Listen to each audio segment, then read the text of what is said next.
সংসার জীবনে মেয়েদের কখনো ছুটি হয় না। সকাল থেকে রাত পর্যন্ত এবং ঘুমাতে যাওয়ার আগ পর্যন্ত তাদের সারাটা দিন শুধু কাজ আর কাজ নিয়ে ব্যস্ত থাকতে হয়। অপরদিকে পুরুষ মানুষদের ক্ষেত্রে একটু ভিন্ন। তারা সারাদিনের কর্মব্যস্ততা শেষে, অফিসের ডিউটি শেষে একটু সময়ের জন্য হলেও অবকাশ কাটানোর জন্য একটু সময় পায়। সপ্তাহে তারা 1 থেকে 2 দিন সরকারি ছুটি পেয়ে থাকেন। কিন্তু নারীদের ক্ষেত্রে পুরাই ভিন্ন। সংসার জীবনে নেই তাদের কোনো ছুটি, নেই কোনো অবকাশ যাপনের জন্য নির্দিষ্ট সময়।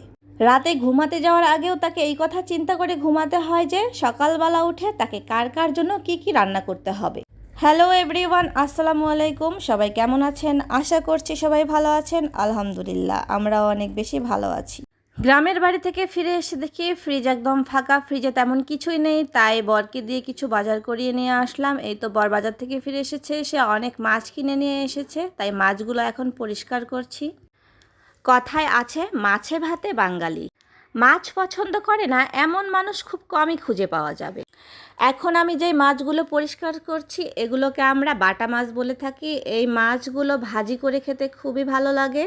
আমার যেহেতু ছোট বাচ্চা আছে, তাই আমার বর বাজার থেকে যে মাছ নিয়ে আসে না কেন মাছগুলো কেটে নিয়ে আসে। মাছগুলো যেহেতু কেটে নিয়ে এসেছে, আমি এখন শুধু ভালো করে একটু ধুয়ে পরিষ্কার করে নিচ্ছি আর ভাগ ভাগ করে পলিথিনে ভরছি ফ্রিজে রাখার জন্য। আমার মাছ খেতে খুবই ভালো লাগে। প্রত্যেক বেলায় আমার মাছ পাতে থাকতেই হয়, না হলে আমি ভালোভাবে খেতে পারি না।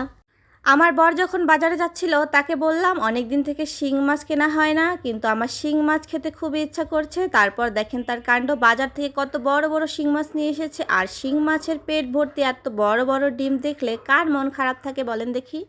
ভাইরে ভাই, শিং মাছের যে এত বেশি দাম, তাই অনেক দিন থেকে শিং মাছ কেনা হয় না। শিং মাছকে প্রায় বয়কট করে দিয়েছিলাম, কিন্তু অনেক দিন থেকে খাই না, তাই খেতে খুব ইচ্ছা করছিল। বরকে বলার সঙ্গে সঙ্গে সে এতগুলো মাছ নিয়ে এসেছে। আর মাছগুলো কিন্তু বিশাল বড় বড় সাইজের।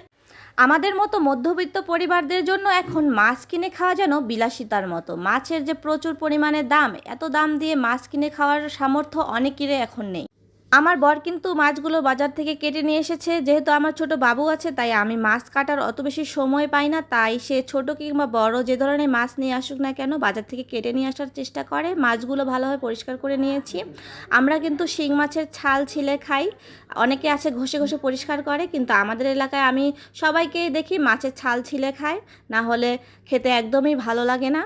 আমার মেয়ে মুরগির মাংস খেতে খুবই পছন্দ করে, তাই আমার বর বাজার থেকে বড় একটা মুরগি নিয়ে এসেছে। মুরগিটা 4 পিস করে নিয়ে এসেছে। অনেক সময় মুরগিটা কেটে নিয়ে আসে, কিন্তু আজকে শুধু 4 পিস করে দিয়েছে, তাই এখন কষ্ট করে আমাকে বাসায় কাটতে হবে। এদিকে মাছগুলোকে ভালোভাবে পরিষ্কার করে ভাগ ভাগ করে পলিথিনে মুড়ে ফ্রিজে রেখে দিলাম। যখন যেটা প্রয়োজন হবে বের করে রান্না করে নেব। আর এখন আমি দেখতে পাচ্ছেন একটা পলিথিন খুলছি, এর ভিতরে ভুঁড়ি আছে, গরুর ভুঁড়ি। অনেকে এটাকে বট বলে থাকে। এখন আমাকে এটাও কেটে ভালোভাবে পরিষ্কার করে নিতে হবে। ভালোভাবে পরিষ্কার করে জাল করে রাখতে হবে। ভুঁড়িগুলো কিন্তু পরিষ্কার করাই আছে, এখন শুধু আমাকে একটু ভালোভাবে বেছে নিলেই হবে। গরুর ভুঁড়ি খেতে কিন্তু আমি খুবই পছন্দ করি। আর কে কে আমার মতো গরুর ভুঁড়ি খেতে পছন্দ করেন অবশ্যই কমেন্ট করে জানাতে পারেন। ভুঁড়িগুলো কিন্তু পরিষ্কার করাই আছে। তারপরে আমি লবণ দিয়ে আবার ভালোভাবে পরিষ্কার করে গরম পানি দিয়ে ধুয়ে হলুদ দিয়ে জাল করে রাখবো। এই তো এখন আমি মুরগিটা কেটে নিচ্ছি। মুরগিটা কিন্তু অনেক বড়ই ছিল। অনেক দিন থেকে মুরগি কাটি না, তাই কাটতে আমার একদমই ভালো লাগছিল না, তারপরেও বাধ্য হয়ে কাটছি। আসলে প্রয়োজনের খাতিরে অনেক সময় অনেক ভালো না লাগা কাজকেও আমাদেরকে ভালোবেসে করতে হয়, এটা আমাদের দায়িত্বের মধ্যে পড়ে যায়। যেই মেয়েটা বাবার বাড়িতে 1 প্লেট ভাতও বেড়ে নিয়ে খেতে পারে না, একদিন সময়ের পরিবর্তনে সেই মেয়েটা শ্বশুর বাড়িতে গিয়ে অনেক কঠিন থেকে কঠিনতর কাজ অনেক সহজেই করে ফেলতে পারে। কত শত দায়িত্ব যে তার কাঁধে এসে পড়ে, নিমিষেই হাসি মুখে সকল কষ্ট দুঃখ সহ্য করে সব দায়িত্ব সে হাসি মুখে পালন করে নেয়। তারপরেও তার কোনো অভিযোগ থাকে না। তারপরেও কি প্রতিটি মেয়ে তাদের সংসার জীবনে সুখী হয়? না, তার এই হাড় ভাঙা পরিশ্রম আর নিঃস্বার্থ ভালোবাসার যথাযথ মূল্যায়ন পায়।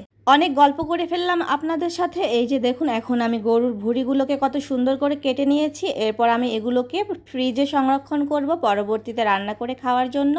আজকের ভিডিও এ পর্যন্ত। দেখা হবে পরবর্তী ভিডিওতে। আমার ভিডিওটি যদি কারো ভালো লেগে থাকে অবশ্যই লাইক কমেন্ট শেয়ার করে দেবেন। আর দেখা হবে পরবর্তী ভিডিওতে। সে পর্যন্ত সবাই ভালো থাকবেন, সুস্থ থাকবেন আর আমাদের জন্য অনেক বেশি দোয়া করবেন। আল্লাহ হাফেজ।